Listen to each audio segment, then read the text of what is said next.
हातकणंगले तालुक्यातील पट्टणकोडोली जिल्हा परिषद मतदारसंघ अनुसूचित जातीसाठी आरक्षित आहे।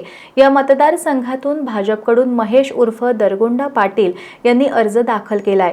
त्यांच्या जातीच्या दाखल्यावर आज छाननीवेळी हरकत घेण्यात आली आहे। यावर निवडणूक निर्णय अधिकारी दीपक शिंदे यांच्याकडून उद्या निर्णय दिला जाणार आहे। दरम्यान ऑल इंडिया पॅन्थर सेनेचे चरणदास कांबळे यांनी महेश पाटील यांचा जातीचा दाखला बोगस असल्याचा आरोप करत महेश पाटील यांना उमेदवारी देणारे आमदार राहुल आवाडे तसंच माजी आमदार प्रकाश आवाडे प्रचाराला आले तर त्यांना विरोध करू असा इशारा दिलाय।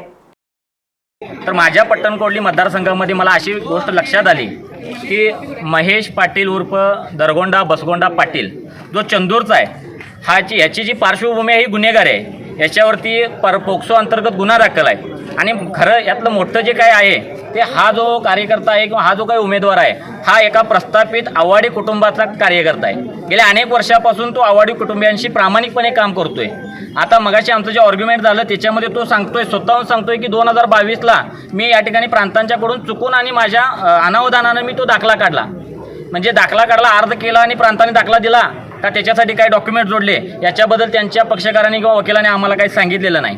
राहिला गोष्ट हा जो आहे गेल्या अनेक वर्षापासून पंचायत समितीमध्ये आहे, तिथं त्याची दादागिरी आहे।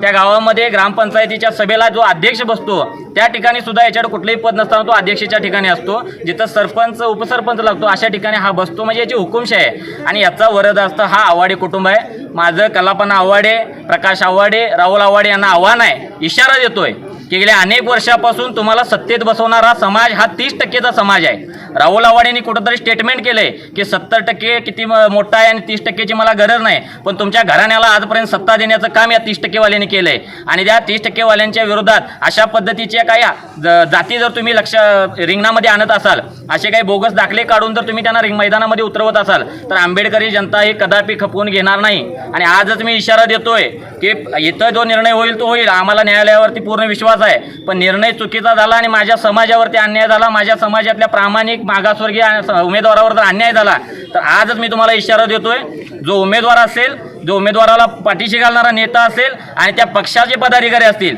यांना कुठल्याही प्रकारे प्रचारासाठी गावात फिरू देणार नाही, त्यांच्या तोंडाला काळं फासल्याशिवाय राहणार नाही।